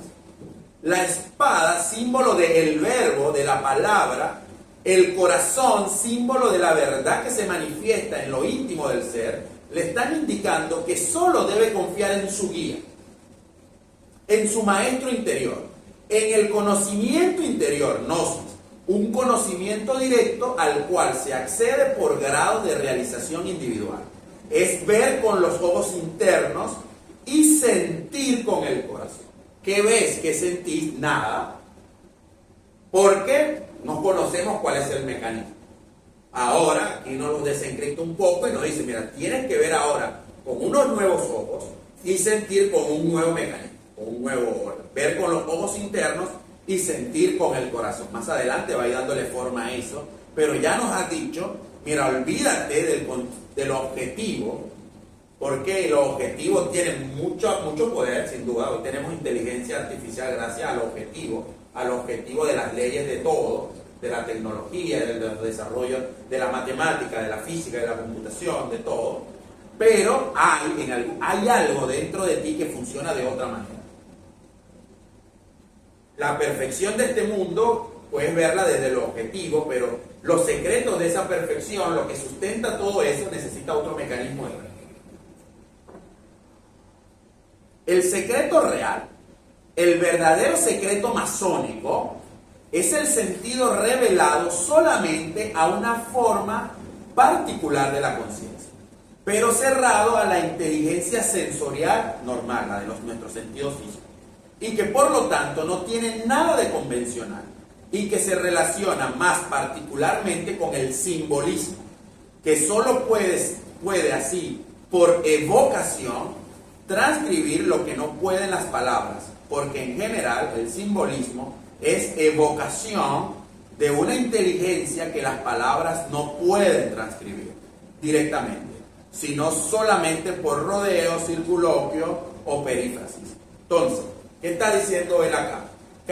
Todos nosotros tenemos el centro que traduce, como lo decía un hermano en la charla del esoterismo, tenemos un centro que traduce la información de los mundos espirituales a nuestro mundo. Ese centro en particular es una parte de todos nuestros niveles de conciencia. Y sobre ese punto en particular es que va a funcionar el concepto de la gnosis. ¿Qué pasa? ¿Cómo activo yo? ¿Cómo sé que yo voy a activar solamente ese punto y no estoy activando es mi razón o mi intelecto? Sino que estoy activando ese punto. Ese punto trabaja bajo algo que se llama la intuición intelectiva, la captación intuitiva. Pero es como que muy difícil diferenciar si estoy realmente haciendo una captación del intelecto o también haciendo un razonamiento deductivo. Como es muy difícil saber, existe el mecanismo que me permite a mí que si yo lo practico, ese mecanismo me lleva a activar este punto. ¿Cuál es ese mecanismo? ¿Cuál es el método que me lo acaba de decir aquí? Que me permite, si tú lo pones en práctica, asegura que vas a trabajar este sentido. Porque ese mecanismo evoca o está configurado para evocar, hacer traer a las influencias de los mundos superiores. ¿Cuál es ese mecanismo? Lo digo ahorita. El símbolo y el simbolismo. Por eso que tenemos los símbolos. Si yo me empiezo a partir la cabeza entendiendo el simbolismo. Y el simbolismo tiene que ver no solo como el ejemplo que acabamos de hacer ahorita con el segundo vigilante en Sumeria, donde está sentado. Vean que eso no ha llevado, pero hay por proceso. Primero lo puedo ver, bueno, porque está ahí, el sol se mueve, logro ver cuando sale, logro ver cuando tiene máxima iluminación y logro ver cuando se extingue. Entonces ya eso es un simbolismo. Ya eso me empieza a mí a evocar cosas. Y lo que me empieza a evocar es, bueno, como la conclusión que llegamos ahorita. Bueno, es que este puede ser Dios, que se mueve en la creación, que se oculta, pero también se revela, que se oculta, se revela. Eso es un proceso esotérico, un proceso de desarrollo inductivo que me lleva a desarrollar la captación de este centro en particular. Por razonamientos lógicos del sol no llegamos a la idea de que él es el Dios que se mueve en su creación, que se oculta, sino es una intuición, como algo, como que un pálpito. Bueno, esto por analogía, bueno, esto puede ser Dios. Pero el sol, mira, es el sol, es un astro, es una estrella que brilla por sí misma, que realmente no es que se mueve, sino que somos nosotros y el movimiento es aparente. Eso es lo que nos lleva el intelecto. Entonces, por eso que se hace necesario, entonces, el símbolo y el simbolismo para que aseguremos que vamos a poner a trabajar este centro de conciencia donde sale la gnosis. El símbolo permite, de una parte, una expresión más allá de la inteligencia sensorial y de otra parte nos permite comprender por analogía los parentescos entre diversos fenómenos. Bueno, así como se mueve el sol, parece que también Dios se mueve dentro de su creación mediante un mecanismo. Y hacemos la analogía de los dos. Y así, ese proceso de analogía lo hacemos con cualquier símbolo. La plomada. ¿Cuál es la idea clave o la idea fundamental de la plomada? Esa plomada que está guindada ahí en la plomada. Ella tiene una idea clave. La verticalidad. Que ella siempre tiende hacia el centro de la Tierra. Y representa entonces ¿a quién? A la fuerza de la gravedad. Es decir, siempre hay una tensión fija en este mundo. Siempre hay una fuerza que jala en este mundo. Que atrae, una fuerza de atracción hay en este mundo. Y ahí nosotros podemos empezar a hacer analogías con la idea de Dios, con la idea del alma, pero y así comenzamos. Bueno, que siempre está vertical, hay un peso que la mantiene tensa y después llegamos a entender que porque ya se vuelve obvio porque hemos visto física en noveno, cuarto, quinto año, tal vez en la universidad. Bueno, esa es la fuerza de la gravedad que la mantiene así. Pero es un cambio, eso es otro nivel de interpretación. De un elemento, entender la fuerza de la gravedad, hemos caminado un buen trecho, ¿no? Hoy se entiende tan rápido porque ya Newton nos echó el cuento y otra gente más. Pero hay un gran tramo para llegar de los primeros tipos que empezaron a ver eso, a ver lo otro. Yo siempre, ¿cómo es que él se llama? Ahorita me va a venir el nombre, pero siempre lo coloco de ejemplo. Como viendo una sombra, midió la circunferencia, Eratóstenes, que midió la circunferencia de la Tierra. Imagínense hace cuánto sí. O Tales, el primer gran filósofo que se conoce. De tanto ver el mundo, mira, pero esto es como que un agua. Esto es un agua, y yo lo voy a llamar ¿qué? Porque es indefinida el agua. Si la meto en este vaso tiene esta forma, pero si la meto en uno cuadrado tiene cuadrado. Es decir, toda esta naturaleza se da. Imagínense ese nivel de unos tipos que lo que no se comían, dormían, para no decir otras palabras, y más nada. Pero ese nivel de percepción de la naturaleza y llegar a esos niveles de intuición superiores es loable, ¿no? Que hace unos días estaba leyendo sobre la alquimia y decía que esos antiguos alquimistas le colocaron al ojo ese símbolo del sol, pero era porque todos tenemos la capacidad de llegar a hacer ese oro, porque esa emanación está en todo. Pero, o sea, desde aquel tiempo, pensar de que Dios está en cada uno de nosotros, claro, eso me llevó a vivir. El simbolismo es el único y maravilloso método que permite al hombre, a través de un lenguaje sin palabras, romper el círculo material que limita su inteligencia del universo y le faculta para enfocar un más alto y más amplio estado de conciencia.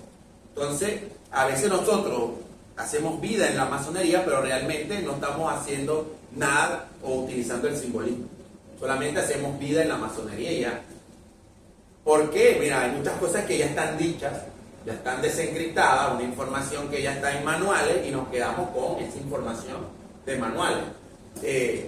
A mí me gusta colocar el ejemplo de, mira, yo estoy practicando el simbolismo en la medida de que en virtud de mi tiempo y de mis ocupaciones, en algo me estoy dedicando, investigando en algo. Mira, yo estoy metido ahorita, estoy echándole cabeza a esta vaina de inteligencia artificial, o estoy metido en Kabbalah, o estoy metido en algo, porque es lo que hablamos en una sesión anterior, es la atracción del misterio. Entonces, me siento motivado por tratar de entender algo, y entonces siempre estoy en esa búsqueda. A veces sin duda tenemos tiempos para eso, porque mira, me mandaron a hacer un trabajo de que del sol y la luna.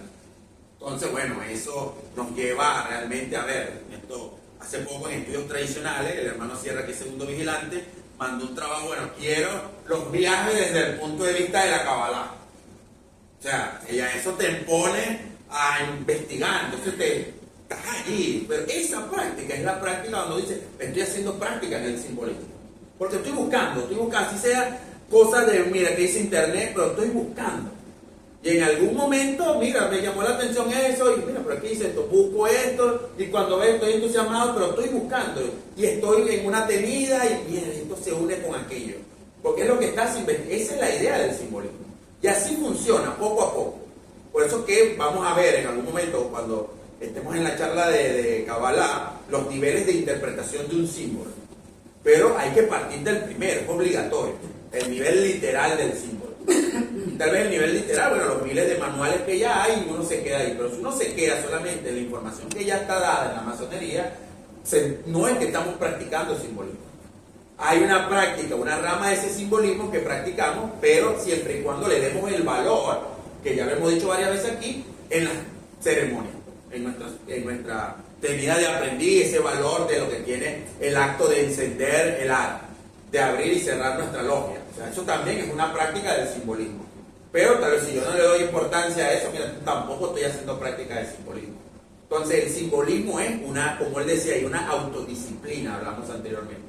Realmente es un método de andar, un método de vida en los misterios iniciáticos. El símbolo no es el resultado de una voluntad de secreto, sino que constituye una etapa indispensable en el camino hacia la gnosis. El símbolo no reviste un sentido, sino que provoca una iluminación. Se dirige a la vez a los dos polos de la mente, a la intuición, pero también a la razón. El método que expresa el esoterismo no es dogmático, sino iniciático y tradicional. Por eso que la escuadra no tiene un sentido. Ella es abstracta tras todo ello. O sea, no te pueden explicar un símbolo, sino que en algún momento yo estoy pensando y me viene una iluminación de la escuadra, por intuición me llega iluminación de ella, o por razonamiento también me llegan informaciones de la escuadra. Pero todo símbolo lo que evoca es una iluminación. En la medida que yo trato de entender cosas, las cosas me van llegando. Y una de las partes tal vez más difíciles en el mundo del simbolismo, en la práctica del simbolismo, es empezar a unir cosas, ¿no? Bueno, pero ¿qué tiene que ver la escuadra con la columna J? O sea, si todo esto es una maquinaria muy bien estructurada, claro que tiene que ver, pero lo que tengo que saber es los conceptos. Bueno, ¿qué es lo que es la columna? Bueno, dualidad. ¿Y qué es lo que es la escuadra y el compás? Bueno, también habla de dualidad. Entonces, esa dualidad con esta dualidad, algo tiene que ver. Una de esas dualidades parece que es el mundo de la oscuridad, escuadra, y la otra dualidad parece que es el mundo de lo espiritual, el compás a aquel lado. Entonces ahí empezamos a unir cosas, que esa dualidad es esa misma dualidad que me expresa allí. Tal vez eso es lo más difícil, uno empezar a hacer cosas. Y cuando en la charla de esoterismo vimos que una de las características fundamentales de lo esotérico es las concordancias, que todo concuerda. No pueden haber cosas sueltas, porque si no hay un error. Hay una línea de comando que no está bien. Todo tiene que ser bien estructurado en un sistema de causa-efecto, causa-efecto, causa-efecto, causa-efecto, causa-efecto. ¿Para qué? Para asegurarles a todos en su momento particular que pueda empezar a subir. Porque si no, se suma un error más de aquellos que son capaces de ver el error. Tal vez no todo el mundo es capaz de ver el error. Entonces, por eso el sistema está cuadrado de una manera tan perfecta que todos en algún momento de nuestra vida, si realmente da el primer paso, comienza el proceso de causa-efecto, causa-efecto, causa-efecto para arriba. Pero hay que dar el primer paso. El método, que bueno, se llama, las palabras del venerable maestro a la culminación de los viajes simbólicos, y esta es una frase bien poderosa que hay que como que dedicarle un seminario: aprended por la rectitud del compás a dirigir vuestros pasos hacia el bien. ¿Se recuerdan eso? Ese es como que realmente, ese punto es así, ya ha pasado todo, ¿no? Ya nos han dado la iluminación, pero como que el iniciado todavía no está creado. Entonces, el tipo lo trae y le vacían el software. Allá como que nos dieron algo, pero aquí ya nos dicen claramente lo que va a pasar. Lo que aprender por la rectitud del compás a dirigir vuestros pasos hacia el bien. Y el concepto de rectitud del compás, queremos ver eso en la idea de rectitud, escuadra y compás, como que hay algo que no cuadra, ¿no? Ahorita Vale nos va a ayudar y nos va a dar un empujoncito para entender esa frase que está ahí. Pero no está hablando, rectitud del compás es cuando ya unimos cuerpo y alma. A fin de echarle un cuento corto de eso. Cada uno de nosotros, la máxima perfección de nosotros es la unión perfecta del cuerpo y el alma, a fin de cuentas. Es la rectitud del compás, cuando la compás y la escuadra se fusionan y forman a nosotros que estamos hoy aquí. Reitera el contenido y el simbolismo cordial de la búsqueda del conocimiento que señalamos antes. Dice Aldo Lavallini: las dos puntas del compás simbolizan al mundo interno de la conciencia y al mundo exterior de los sentidos y los fenómenos. El sujeto y el objeto, el conocedor, nosotros, y lo conocido. La mente o mundo interior y el medio ambiente en que vivimos. La perfecta y ajustada aplicación del compás nos hace capaces de elaborar nuestra propia síntesis y reconocer que la multiforme variedad del mundo tiene su raíz en la unidad, de la que también procede nuestro ser íntimo. Vean que era una unidad, vino el virus de la plaga de la dispersión, y nos separamos en muchas cosas. Pero la raíz viene desde este punto que está acá, que no cambia. Lo cierto es que nosotros podemos volver a este punto. Ya nos lo dijo el segundo vigilante, nos lo ha repetido en todas las tenidas. Lo que tenemos que ver es a Dios en su creación, al sol en su medida. Es correctamente aplicado al sol, el cual lanza los dardos de sus rayos por todas partes, viendo como si mirara con muchos ojos lo que está sobre la tierra y en el mar. No ser es el espejo, el universo es el reflejo, y el hombre es la personalidad oculta en ello, como el ojo es el reflejo. Tú eres el ojo de la reflexión, mientras que Dios es la luz del ojo. Por medio de ese ojo, el ojo de Dios se contempla a sí mismo. Estos son los árabes hablando, que bueno, creo que es cómo reinterpretamos esta especie de trabalengua, de laberinto, es que hay una manifestación que recibe a la iluminación de los mundos de arriba. Esa manifestación, bueno, el hermano Alexis es un experto en eso, como el ojo, esa manifestación invierte la idea de lo que está arriba como una imagen, pero hay un mecanismo dentro de ella que la permite ver cómo debe ser. Y así funciona en la anatomía del ojo más o menos. La luz entra, la imagen se voltea, pero después se vuelve, el cerebro la reconfigura mediante los nervios, debe ser el cerebelo o algo así, y uno lo puede ver como es, ¿no? Ese es, digamos, el mecanismo. Se llama quiasma. Ya aprendimos hoy la palabra, el quiasma óptico. Y ese es algo que uno lo empieza a repetir de aquí en adelante. Si uno no activa el quiasma óptico del alma, no vamos a poder ver las cosas como es. Eso es lo que él está diciendo acá. Pero desde la idea de que hay un mundo que es el reflejo de los mundos superiores. A fin de cuentas, el mundo sensible es la imagen del mundo espiritual, para quien saber ver con el ojo del corazón. en la surá de la luz del Corán hay un maravilloso pasaje que siempre me impactó, porque luce como si fuera la corona de la doctrina de la gnosis. Y dice así: Dios es la luz de los cielos y de la tierra. Esa luz es comparable a un nicho donde se encuentra una lámpara. Aquí tenemos que este templo hay una lámpara. La lámpara está colocada en un cristal.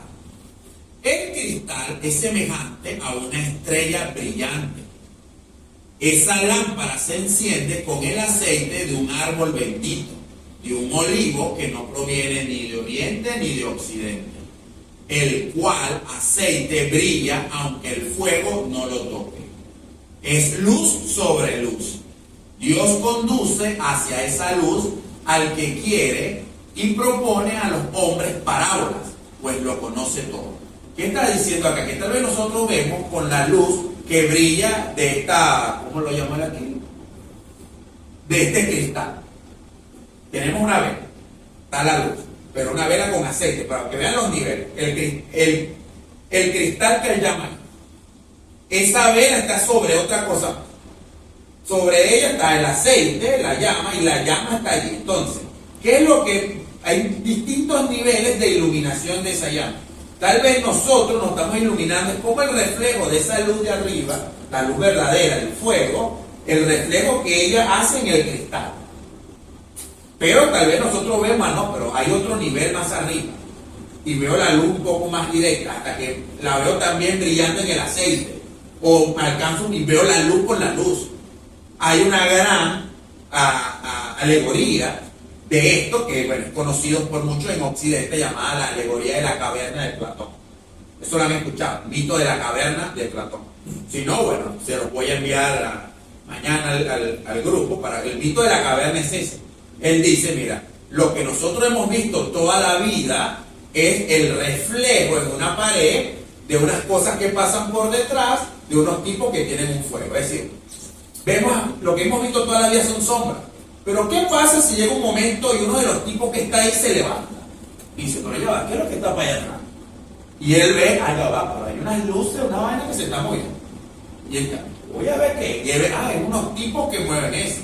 Allá va, pero la luz viene de un fuego que está aquí. Pero después, allá, pero esto ya va. Y aquella luz que está allá entiende que la caverna tiene un hueco y el tipo sale. Y dice Platón, cuando uno está en ese estado de oscuridad, tal vez cuando él sale, sin duda la luz del sol te ciega, no puedes ver la luz del sol directo. Y dice, ese tipo empieza primero a ver la tierra y un lago, se empieza a acostumbrar de la luz viendo la tierra, viendo el lago, y en el reflejo del lago él dice, pero lo que brilla es eso que está allí. Y como ya su ojo se ha acostumbrado, bueno, ve el sol directamente. Y después viene a echarle el cuento a los tipos. ¿Y qué fue lo que le pasó? Lo mataron. Le dieron mataron. Por eso mismo, bueno, hay fuerzas en nosotros que se resisten al cambio. Por eso que no es de un solo golpe. Es un proceso, poco a poco, donde es lo que dice el segundo vigilante. Hoy me voy a llevar a él. Después me llevo a este y me voy llevando a cada obrero hacia la regeneración poco a poco. Pero hay que entender eso, es un proceso que depende de cada quien, según el ritmo de cada quien, y como yo que soy profesor, uno lo ve en alumnos, ¿no? Hay alumnos que tú tienes que bajarle el nivel y decirle, mira, aunque hay cosas que son muy difíciles de explicarle, mira, bueno, es más o menos así, a ver si capta algo, pero uno tiene que irse, y eso tal vez es una de las dificultades de uno cuando es vigilante. Porque uno es vigilante y tiene una columna tal vez amplia, donde hay unos que están más avanzados, otros con otros, y bueno, uno tiene que realmente articular la docencia, la enseñanza, yo creo que hacia este nivel, de que miren, de cada quien, hablando de cosas, primero cosas muy generales, muy generales, que cada quien vaya captando la generalidad y después tirándole chispas de cosas más particulares a ver quién la agarra. Pero sin duda eso es lo difícil de la enseñanza en la masonería. Que de paso no tenemos práctica a nivel docente, y sin duda ser vigilante requiere de algo de docencia, de algo de cómo uno ponerse, o sea, no es porque yo estoy aquí, pero uno tiene que tener, mira, movimiento de cómo manejar también el miedo de hablarle a alguien, o sea, eso pasa mucho. Entonces uno siempre ve como que los cargos de vigilante y de venerable maestro. Mira, todo el mundo quiere llegar allí, pero mira, tal vez suene muy bueno, que no le diría, pero es que, o sea, tu alma no está para ser segundo vigilante, así que, o sea, bájate. Esto se lo diría que no, o vagamente. Pero por eso, o sea, ahí uno tiene que estar claro de que está en un sistema de que algo tiene que empezar a... Imagínense que tienen unos links aquí de aprendices. O sea, ¿cómo le aguantan la pela a un aprendiz que te empieza a preguntar cosas? Va a llegar un momento que le tienes que tirar el cliché que frena todo. Ya va, esto no es durado, vamos a darle con calma. O sea, poco a poco, porque si no, te lo llevan, te desbordan. Cuando sean vigilantes le va a pasar eso. Van a acordar. Pero eso pasa en la academia. En todos lados, claro. Tiene un curso y hay Bueno, tú, el hermano que es médico y también es profesor, ¿no? un sobresaliente que empieza a hacer preguntas. Y es interesante, pero que pareciera banal para todos. Por ejemplo, la carrera que yo dicto, me preguntaron cómo hace el espermatozoide un estado en la vagina llegar a la trompa sin perderse, porque puede salir de la vagina, puede quedarse encargado con una de las criptas, pero él busca la manera de, yo te digo, ese viaje del fondo de saco hasta la trompa, es como ir de un barrio a Ciudad Bolívar caminando aquí. Es una cosa, y el gasto energético. Entonces, ¿por qué lo hace? Porque hay mediadores químicos. Por eso es que esa magia de la fecundación, hay mediadores químicos que orientan al espermatozoide a ir hasta ese sitio. Lo van guiando. Un GPS biológico. Un GPS biológico. Pero, y es parte de la naturaleza, ¿cuál es el que logra la concepción, el que tenga la mejor fortaleza? Es decir, el mejor. Porque no todos los espermatozoides son iguales. Hay unos que tienen dos cabezas y una cola, porque tienen dos colas, una deforme. Entonces, ese es el misterio de la vida. Pero el primero que toca el óvulo hace un cierre y no permite, pero en una fracción de segundo, no permite que otro entre. Y ahí entonces comienza el misterio de la vida. La complementación, porque el ser humano en su carga genética es exacto. Más y menos. Entonces, el complemento de un espermatozoide de un hombre que inicia con un fenómeno de multiplicación hasta que ya se haya iniciado. Comienza de lo más básico, se va formando y ya quizás cuando pasa de la compañera entonces su fase fetal, ya cuando pasa o cuando tenga que transitar a maestro que nace, ahí es donde empieza realmente, uno dice, bueno, que el compañero está en su fase viril, ¿no? El compañero está en su fase fetal, porque el maestro con una herramienta cuando tiene el camino de los 33 grados, que no son 33, eso es toda la vida, para formarse y poder llegar a la actividad. Pero no es fácil. Entonces, ese es el no, es la idea de esa pregunta para un profesor por tantos años de explicarla de tal manera que los alumnos te entiendan. Ahí es donde está la magia de lo que estamos hablando, el nivel de poder conocer eso, y eso viene por lo que uno llama, ¿cómo que le llaman? En el mundo más romántico le llaman tener mística, ¿no? Pero el hecho de tener esa virtud hacia la enseñanza son virtudes que a fin de cuentas se van creando. ¿Y cómo se crean enseñando? No, y cuando se busca explicar lo que aparentemente es obvio, tú desarrollas, pues te enseñas, desarrolla propio aprendizaje. Eso cada uno que enseña aprende lo mismo. Bueno, vamos a terminar ya con estos dos párrafos. Y dice, esa luz de Dios es la luz escondida en el corazón del hombre, el sagrado olivo, el que no es ni de oriente ni de occidente, es del árbol de la gnosis. Es evidente que cuando hablamos del corazón, no estamos refiriéndonos al órgano físico que hace circular la sangre en nuestro cuerpo, pues eso sería confundir la materialidad del símbolo con su esencia ontológica. Tampoco tiene nada que ver con el sentimentalismo que a ese órgano le atribuyen los conceptos profanos modernos. El ojo de las percepciones universales, que los gnósticos llaman el ojo de la certeza o el ojo del corazón, es el más íntimo recinto donde fluye la fuente de la inmortalidad. Y quien bebe de esa agua jamás tendrá sed. Quien posee ese ojo es el Señor de su propia existencia. Es un verdadero maestro porque ya no necesita del experto. Y aquí viene esta parte muy interesante. Hemos entrado con el experto y el experto nos ha llevado hasta que nos crearon acá, ¿no? El experto no nos dejó por allá.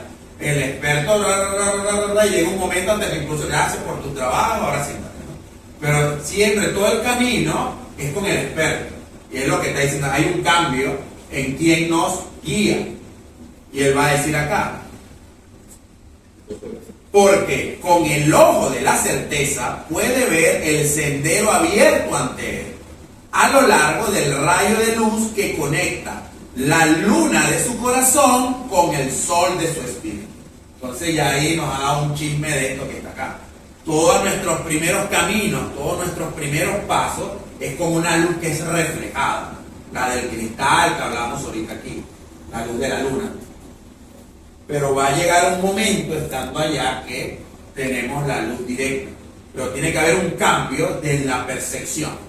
Tiene que haber realmente un cambio en el mecanismo de entender el mundo. Ya no es a través del experto. Todavía no nos ha explicado acá lo que él entiende por el experto, pero ya nos dice una clave muy interesante, como que para hacer un trabajo del sol y la luna, ¿no? A lo largo del rayo de luz que conecta la luna de su corazón con el sol de su espíritu.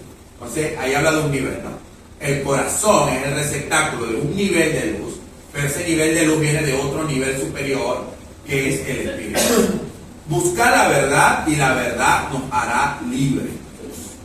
La genuina y absoluta libertad del hombre solo puede ser ganada por el conocimiento de la verdad. Si uno sabe la verdad, a uno nadie le va a venir a ganar a echar cuento, ¿no? De la certeza. La masonería, al otorgar al neófito la iniciación virtual y vincularlo con la cadena milenaria, cumple a cabalidad con su misión. Pero si el iniciado, como resultado de esa vinculación, ya que el tipo empezó a trabajar, como el resultado de esa vinculación y de los demás recursos que la orden le ofrece, rituales, ceremonias, símbolos, realmente aspira a más que eso, se dará cuenta de que es necesario cambiar al guía. Si yo quiero aprender realmente los misterios de la masonería, no es viniendo todos los lunes, los martes, todos los lunes y los martes a Tenida y después irnos para nuestra casa. Y bueno, y escuchar y aprendemos, porque aprendemos. Hice un trabajito y todo. Pero siempre me voy a quedar en algo que cambia y es importante. Pero si uno siente el llamado a más allá, como que, mira, necesito más octanaje. Es así, necesito un impulso extra para poder ir más allá. Y dice lo que va a decir aquí. Se dará cuenta que es necesario cambiar al guía simbólico y externo por el guía infalible, real e íntimo. Podríamos decir, recurriendo al simbolismo basado en correspondencias orgánicas, que el centro de la conciencia, del mecanismo que nos hace cambiar, debe ser transferido ahora del cerebro al corazón. Solo es a partir de esto que es posible hablar de iniciación efectiva. Y con esto, hermanos, terminamos esta sesión de hoy. Creo que termina de una manera bien interesante, con un mensaje bien potente, de que sin duda en algún momento tenemos que hacer un cambio. Guénon va a decir que todos necesitamos al comienzo un maestro que nos guíe. llámese el segundo vigilante, después nos guía el primer vigilante, pero siempre nos está guiando a alguien porque accedemos a un grado y alguien nos guía. O sea, eso va a pasar del grado 1 al grado 60.000. Accedemos a un grado y hay alguien que nos guía en aprendernos ese grado. Ese es el mecanismo.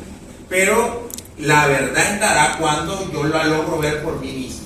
Que lo ha dicho él ahorita acá. Cuando yo abro la puerta y veo la luz por mí mismo a través de la puerta, ya yo sé que yo tengo que dar los primeros pasos. Ya sé que me toca a mí empezar por mí mismo y por mis propias fuerzas. Eso también se ve en el simbolismo masónico, donde no tenemos palabra como aprendiz ni como compañero, pero como maestro sí. Es decir, llega un momento cuando ya conozco el sistema que tengo que empezar a hablar por mí mismo. Ese realmente es el mensaje con que cierra esto. Y ese hablar por nosotros mismos se logra realmente cuando logramos, para la redundancia, entender o escuchar a las voces del corazón. Ya no tanto racionalizar las cosas, porque la masonería sin duda se puede racionalizar y tiene razonamientos muy potentes, porque cómo funciona, cuando con razón esto y esto y esto, estoy haciendo un proceso de razonamiento, y así que todo tiene una lógica, pero esa lógica trasciende más allá y tiene una verdad trascendental para todo eso, y ahí empiezo a ver desde los dictados del corazón, como ha llamado aquí Bayamesti, pero es realmente la gnosis que me está hablando. Es el alma que me está echando el cuento ahora. Es decir, ya es la razón, pero ahora necesito algo más allá. Pero como dice aquí, y creo que él hace esa parte bien interesante, pero si el iniciado, como resultado de todo lo que ve, realmente aspira a entender algo más, también necesita poner un plus más. Ese algo más no viene, como tal vez es el mensaje de muchas religiones.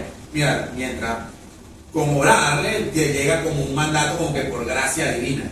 En los misterios iniciáticos uno de los axiomas es que nada viene por gracia divina. Todo es un despertar desde abajo para motivar el despertar desde arriba. Entonces, querido hermano, muchas gracias por su asistencia de hoy. Como siempre, si tenemos comentarios, preguntas, estamos abiertos a eso.